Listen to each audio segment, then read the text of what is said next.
에베소 2장을 보겠습니다.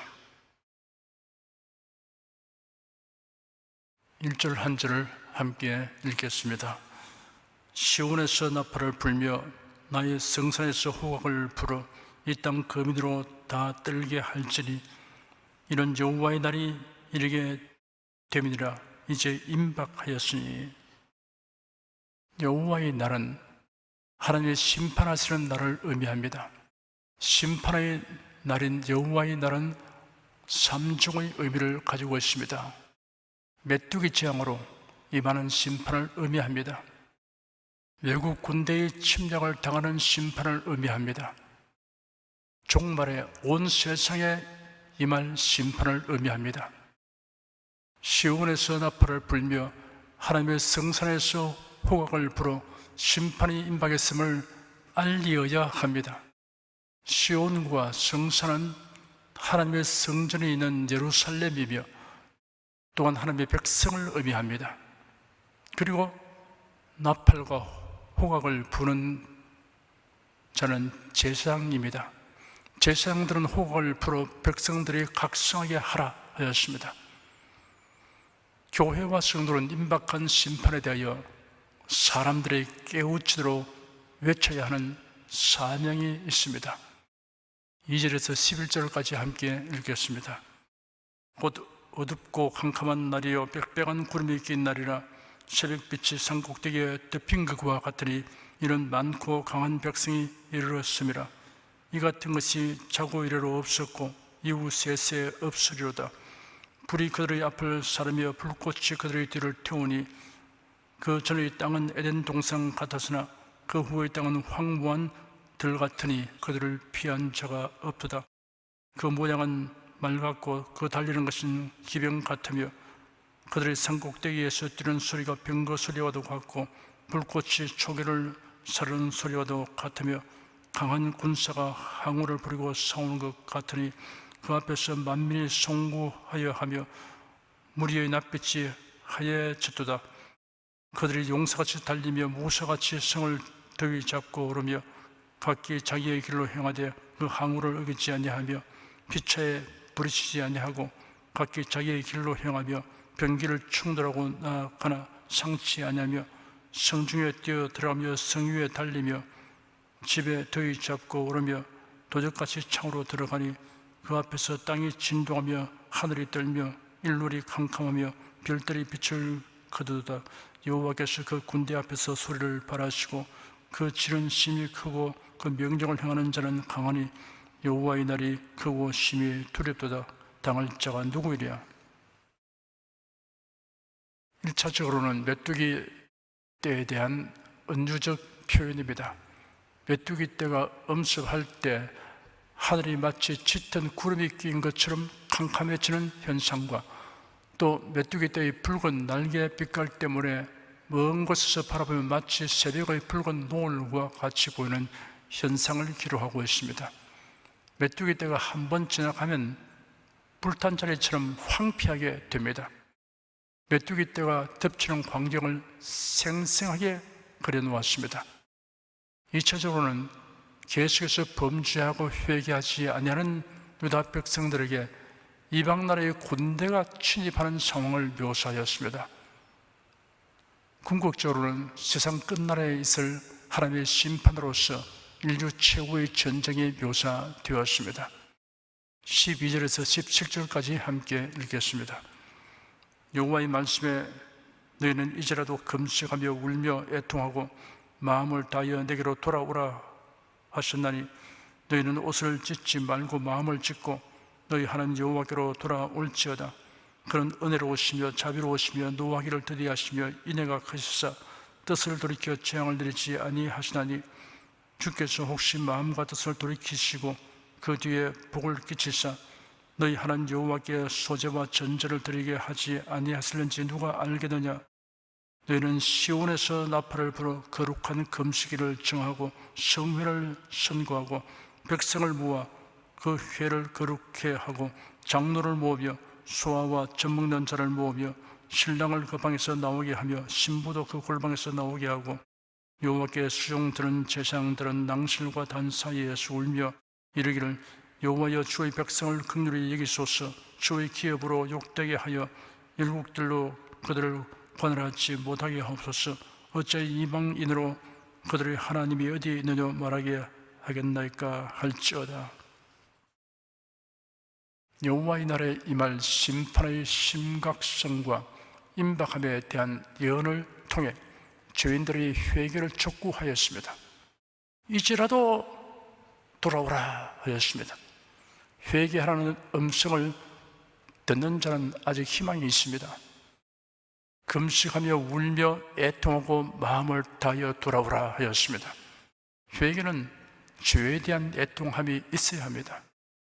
연극성을 띤 애통이 아니라 마음에서 우러나온 금식이고 애통이어야 합니다. 회개해야 하는 대상은 남녀, 노유 모두이며 신랑, 신부나 제사장도 예배가 아닙니다. 온 백성이 회개를 해야 합니다. 하나님은 회개하는 자에게 은혜로우시며 자비로우시며 노하기를 더디하시며 인애가 크십니다. 뜻을 돌이켜 재앙을 거두시고 나아가서 뜻을 돌이켜 복을 주신다고 하였습니다. 18절에서 22절까지 함께 읽겠습니다. 그때 여호와께서 자기 땅을 위하여 중심이 뜨거우시며 그 백성을 긍휼히 여기실 것이라. 여호와께서 그들에게 응답하여 이르시기를 내가 너에게 곡식과 새 포도주와 기름을 주리니 너희가 이로 인하여 흡족하리라. 내가 다시는 너희로 열국 중에서 욕을 당하지 않게 할 것이며 내가 북편 군대를 너희에게서 멀리 떠나게 하여 메마르고 청박한 땅으로 쫓아내리니 그 정군은 동해로 그 후군은 서해로 들어갈 것이라. 상한 냄새가 일어나고 악취가 오르니니 이는 큰일을 행하였음이니라 하시리라. 땅이여 두려워 말고 기뻐하며 즐거워할지어다. 여호와께서 큰일을 행하셨음이로다. 들짐승들아 두려워 말지어다. 들의 풀이 사기 나며 나무가 열매를 맺으며 무화과 나무와 포도나무가 다 힘을 내는도다. 회개하는 자에 대한 하나님의 관심과 사랑은 매우 열정적입니다. 하나님의 긍휼이 여기시면 모든 환경과 처지가 변화되고 개선되는 실제적인 것입니다. 모든 필요가 충족된다고 하였습니다. 대적을 없이 하신다고 하였습니다. 기뻐하며 즐거워하게 된다고 하였습니다. 23절에서 29절까지 함께 읽겠습니다. 시온의 자녀들아 너희는 너희 하나님 여호와로 인하여 기뻐하며 즐거워할지어다. 그가 너희를 위하여 비를 내리시되 이른 비를 너희에게 적당히 주시리니 이른 비와 늦은 비가 증거와 같을 것이라. 마당에는 밀이 가득하고 독에는 새 포도주와 기름이 넘치리로다. 내가 전에 너희에게 보낸 큰 군대 곧 메뚜기와 넛과 황충과 팥종의 먹은 해수대로 너희에게 갚아주리니 너희는 먹되 풍족이 먹고 너희를 기히 대접한 너희 하나님 여호와의 이름을 찬송할 것이라. 내 백성이 영영의 수치를 당치 아니하리로다. 그런즉 내가 이스라엘 가운데 있어 너희 하나님 여호와가 되고 다른 이가 없는 줄을 너희가 알 것이라. 내 백성이 영영의 수치를 당치 아니하리로다. 그 후에 내가 내 신을 만민에게 부어주리니 너희 자녀들이 장래를 말할 것이며 너희 늙은이는 꿈을 꾸며 너희 젊은이는 이상을 볼 것이며 그때 내가 또 내 신으로 남종과 여종에게 부어줄 것이며. 신약시대, 교회시대에 대한 예언입니다. 이른비는 가을비를 말하는데 10월 11월에 걸쳐 내리며 땅을 부드럽게 하여 경작하기에 좋고 삭을 틔우기에 좋습니다. 늦은 비는 봄비를 말하며 3, 4월에 걸쳐 내립니다. 곡식이 자라 알곡을 맺게 하여 줍니다. 이러한 비는 성령의 임하심과 역사하심을 의미합니다. 예루살렘에서 출발한 교회가 역사 가운데 어떤 과정을 겪게 되는가에 대한 예언이 본문에 게시되어 있습니다. 이런 비는 제 아들이 모인 다락방에 성령 강림한 때로부터 5세기까지에 해당됩니다. 늦은 비는 종교개혁이 활발하게 일어난 16세기에서 주님의 재림까지에 해당됩니다. 교회의 영적 쇠퇴와 회복에 대한 예언입니다. 1장 4절에 팥종이가 남긴 것을 메뚜기가 먹고 메뚜기가 남긴 것을 넛이 먹고 넛이 남긴 것을 황충이 먹어두다 라고 기록된 말씀이 있었는데 본장의 25절에는 내가 전에 너에게 보낸 큰 군대 곧 메뚜기와 늑과 황충과 팥종이 먹은 횟수대로 너에게 갚아주리라고 예언하였습니다. 교회 시대의 역사를 7시대로 구분할 수 있습니다. 첫째는 사도 교회 시대입니다. 주 30년부터 사도 요한의 죽음인 100년까지 이 시기에 교회는 사도행전에 기록된 그대로 성령의 능력을 향유했습니다. 둘째는 박해교회 시대입니다. 주 100년에서 시작하여 로마 황제 콘스탄틴이 박해를 종식하고 포고를 선포한 313년까지입니다. 이 시기 동안의 정치 사정을 보면 모든 정치 권력자는 우상 숭배자들의 영향 아래에 있었습니다. 이 권력자들은 하나님의 백성을 가장 잔인한 방법으로 핍박한 자들입니다. 셋째는 제국교회 시대입니다. 주 313년부터 476년까지입니다. 콘스탄틴 황제를 필두로 로마의 황제들에 의해서 교회가 다스려졌기 때문에 이렇게 불리는 것입니다. 이 시기는 로마의 멸망으로 끝을 맺습니다. 넷째는 중세교회 시대입니다. 주 476년에서 1453년까지를 세계사에서도 중세기라고 부릅니다. 거의 1000년에 달하는 교회의 암흑시대였습니다. 이 기간에는 로마의 교황이 큰 세력을 얻고 교회와 정치국가를 다스렸습니다. 이 교황들은 하나님을 알지 못하는 자들이었습니다. 그들은 황제와 왕들을 능가하는 권력을 획득했었습니다. 그들은 도덕적인 면에서도 아주 저급한 상태에 처해 있었습니다. 다섯째는 개혁교회 시대입니다. 1453년에 시작하여 1648년까지 계속되었습니다.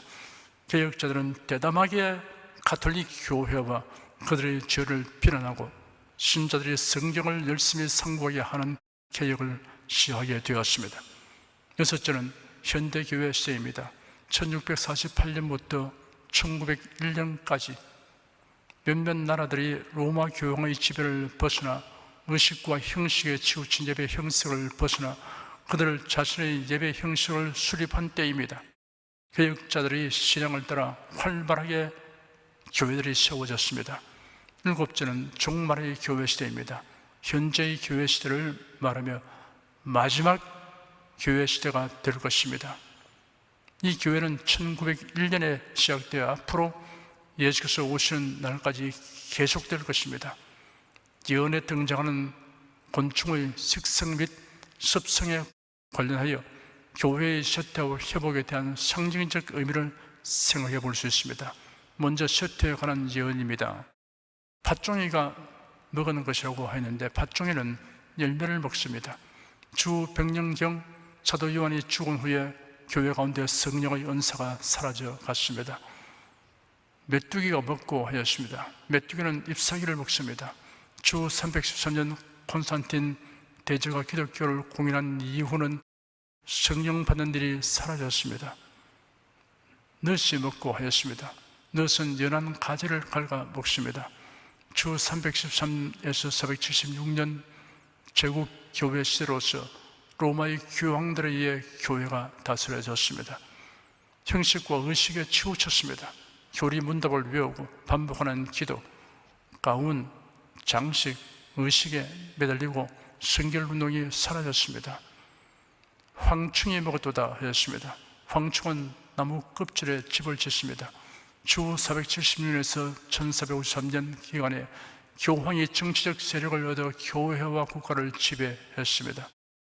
이 시기가 중세 암흑 시대입니다. 성 베드로 성당 건축을 위한 건축비 모금에 나선 택제 신부가 면죄부 판매를 하였습니다. 면죄부를 매입하면 죄가 사여진다고 선전했습니다. 행위구원이라는 비진리가 만연하였습니다. 오직 믿음으로 의롭게 된다라는 이신득의 신앙이 상실되었습니다.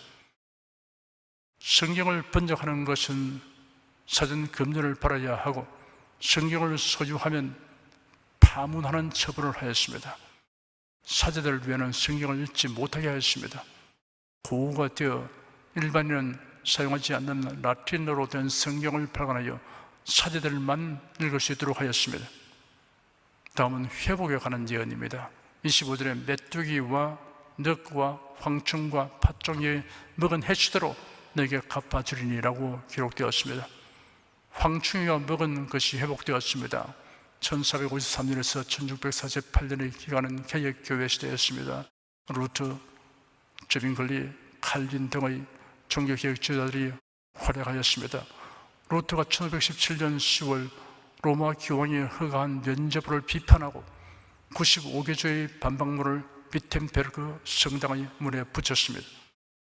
성경으로 돌아가는 운동이 전개되고 믿음으로만 구원받는 진리가 선포되었습니다. 넛이 먹은 것이 회복되었습니다. 1648년에서 1900년 기간에는 요한 웨슬레, 휘필드, 피니, D.L. 무디가 성결운동을 일으켰습니다. 메뚜기가 먹은 것이 회복되었습니다. 1900년 이후 성령 충만을 체험하는 일이 회복되었습니다. 19세기의 마지막 날을 21일 남겨놓고 미국 캔사스주 토페카시에 있는 베델 신학교에서 진실하고 마음이 갈급한 교육자들과 복음사에 종사하는 이들이 금식하고 성령의 크신 강림을 위하여 기도하고 있었습니다.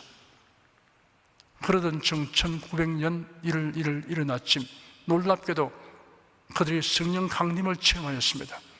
예심자들이 모여 기도하는 중에 성령 충만을 바라 오순절 성령 강림 시의 제자들이 경험한 것과 같이 다른 방언을 말하였습니다. 즉시 큰 부흥이 일어났습니다. 이런 현상이 바로 캔사스 주에 일어났고 다음으로는 서쪽 로스앤젤레스로 퍼져나갔습니다. 1906년 로스앤젤레스 아주사에 있는 한 오래된 건물이 부흥의 중심이 되었습니다. 미국 각 지역과 캐나다에 있는 교육자들과 부흥사들 그리고 해외 선교 지역에서 돌아와 이 새로운 체험에 대하여 더 알고자 하는 선교사들이 로스앤젤레스에 모여 들었습니다. 그리고 많은 사람들이 곧 성령으로 충만함을 받았습니다. 여기서부터 이 부흥의 불길은 전 세계 도처에 퍼져 인도, 아프리카, 중국 그리고 바다의 많은 섬들에게까지 밀고 들어갔습니다. 너희는 온 천하에 다니며 만민에게 복음을 전파하라 하신 그리스도의 지상 명령이 성취되었습니다. 성령 충만의 불길은 미국에서 시작하고 동시에 세계 여러 나라에 파급되고 있을 때 우리나라에서도 불붙기 시작하였습니다. 1905년 평양에 성령의 불길이 임하여 여운의 불길처럼 전국으로 번져나갔습니다. 황충이 먹은 것이 회복되었습니다. 1960년부터 강력한 성령의 은사가 전 세계적으로 나타나기 시작하였고 성령의 은사가 풍성하게 나타났습니다. 춥고 긴 겨울은 다 지나갔고 봄 기운이 뒤덮기 시작하여 새싹이 돋고 잎이 나고 꽃이 피었으며 감미로운 봄비가 내리고 따사로운 햇빛이 쪼인 후 탐스러운 열매가 맺혔습니다. 이제는 추수꾼의 주인이신 예수 그리스도께서 알곡을 거두기 위해 오실 날만 남았습니다. 본문 28절과 29절에 기록되기를 그 후에 내가 내 신을 만민에게 부어주리니 너희 자녀들이 장래의 일을 말할 것이며 너희 늙은이는 꿈을 꾸며 너희 젊은이는 이상을 볼 것이며 그때 내가 또 내 신으로 남종과 여종에게 부어줄 것이며 하였습니다. 성령 강림에 대한 예언입니다. 성령 강림이 있던 날 사도 베드로는 요엘서 이 구절을 인정하여 설교하였습니다. 사도행전에 이렇게 기록되어 있습니다. 베드로가 열한 사도와 같이 서서 소리를 높여 가로되 유대인들과 예루살렘에 사는 모든 사람들아 이 일을 너희로 알게 할 것이니 내 말에 귀를 기울이라. 때가 제3신이 너희 생각과 같이 이 사람들이 취한 것이 아니라 이는 곧 선지자 요엘로 말씀하신 것이니 일러시되 하나님이 가라사대 말세 내가 내 영으로 모든 육체에게 부어주리니 너희의 자녀들은 예언할 것이요 너희의 젊은이들은 환상을 보고 너희의 늙은이들은 꿈을 꾸리라. 그때 내가 내 영으로 내 남종과 여종들에게 부어주리니 저희가 예언할 것이요 하였습니다. 구약시대는 제사장, 선지자, 왕, 특정인에게만 성령이 임하였습니다. 그 당시에는 보통 사람들은 상상도 할 수 없었습니다. 요엘 선지자는 그 후에 라고 하여 특정되어 있지 아니한 훗날을 지칭했는데, 베드로는 성령의 감동하심을 입어 말세라고 해석하여 선포했습니다. 오순절 성령 강림 미후 시대가 성경 역사에서 만세에 속한 것임을 알 수 있습니다. 지금 만세의 말에 이르렀습니다. 30절에서 32절까지 함께 읽겠습니다. 내가 이적을 하늘과 땅에 베풀더니 곧 피와 불과 연기 기둥이라. 여호와의 크고 두려운 날이 이르기 전에 해가 어두워지고 달이 피빛같이 변하려니와 누구든지 여호와 이름을 부른 자는 구원을 얻으리니 이런 나 여호와의 말대로 시온산과 예루살렘에서 피할 자가 있을 것이며 남은 자 중에 나 여호와의 부름을 받을 자가 있을 것이니라. 인류 역사의 종말에 다가올 환난을 예언하였습니다. 하나님의 택함을 받고 부름을 받아 예수 그리스도의 하나님을 섬기는 자들은 종말의 대환난 전에 휴거됩니다. 기름을 준비하지 아니한 다섯 처녀처럼 미련하게 행하여 남은 자들은 대환난 중에 순교당함을 각오해야 할 것입니다. 기도드리겠습니다. 신약시대 곧 교회 시대가 어떻게 진행되어 갈 것인가를 요엘 선지자의 예언에서 소상하게 밝혀놓은 사실을 살펴보면서 우리가 감탄과 놀라움을 금할 수 없습니다. 오순절 성령 강림으로부터 남녀노소를 가리지 않고 갈망하는 자들이 성령을 받아 열정적으로 복음을 전함으로 온 세상 만민에게 복음이 전파된 것과 사탄과 세상이 교회와 복음을 어떻게 해방하는가를 지난 2000년의 역사를 통해 일목요연하게 살펴보면서 예언의 확실함을 깊이 깨닫게 됨을 주님께 감사드립니다. 요엘 선지자는 이 시기를 가리켜 그 후에라고 하였는데, 사도 베드로가 요엘 선지자의 예언을 인용하면서 만세라고 동명하게 명시한 정도로 우리가 오늘날을 만세지 말로 분별하고 거룩함과 경건함으로 다스리실 예수님을 고대합니다. 지금 이 설교를 경청하는 분들 중에 한 사람도 나오자가 없기를 간구합니다. 주 예수 그리스도의 이름으로 기도드립니다. 아멘.